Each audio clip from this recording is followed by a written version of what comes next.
জয় মা কামাখ্যা।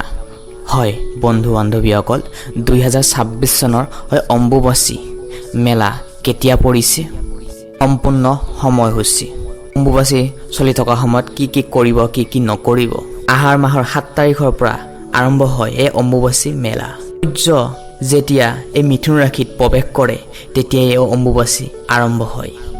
অম্বুবাচীৰ শব্দৰ অৰ্থ হ'ল অম্বু মানে জল, বাচী মানে যাৰ অৰ্থ হ'ল বাচী, যাৰ অৰ্থ হ'ল বৃদ্ধি। তাৰ সম্পূৰ্ণ উদ্দেশ্য হ'ল জল পানী বৃদ্ধি পায়। প্ৰিয় দৰ্শক, এতিয়া আমি জানি লওঁ আহকচোন এই অম্বুবাচীৰ সঠিক সময় হৈছে।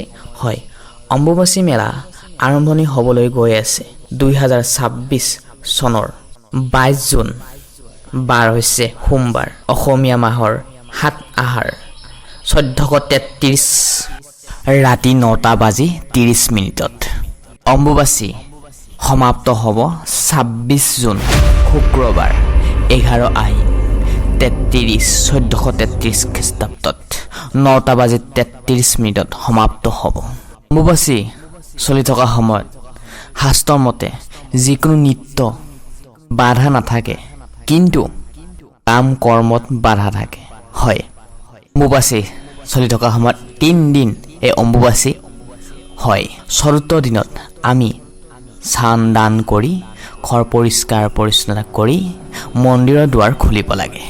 আপুনি মই প্ৰত্যেকজন ব্যক্তিয়ে জানো, কিন্তু প্ৰিয় দৰ্শক, এই অম্বুবাচী চলা কালত আপুনি কি কৰিব কি নকৰিব, হয় জানো আহকচোন।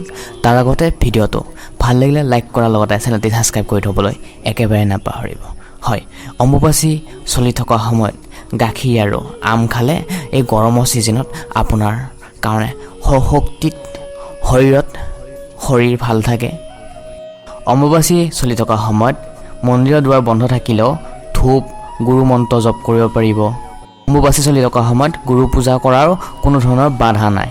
হয়, যদি আপুনি গুৰু মন্ত্ৰ লৈছে জপ কৰিব পাৰিব, ভগৱানৰ নামত থাকক। আৰু অম্বুবাচী এই চলি থকা 3 দিন আমি গৰম খাদ্য আহাৰ গ্ৰহণ কৰিব নালাগে। ফল মূল খাদ্য খাই থাকিব পাৰিলে ভাল আপোনাৰ মোৰ প্ৰত্যেকজন ব্যক্তিৰ কাৰণে।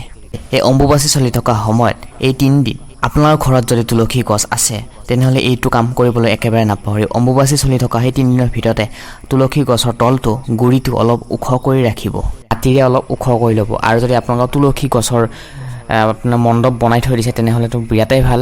আৰু প্ৰিয় দৰ্শক, এই অম্বুবাচী চলি থকা সময়ত যিকোনো শুভ কাম কৰাৰ পৰা দূৰত থাকক।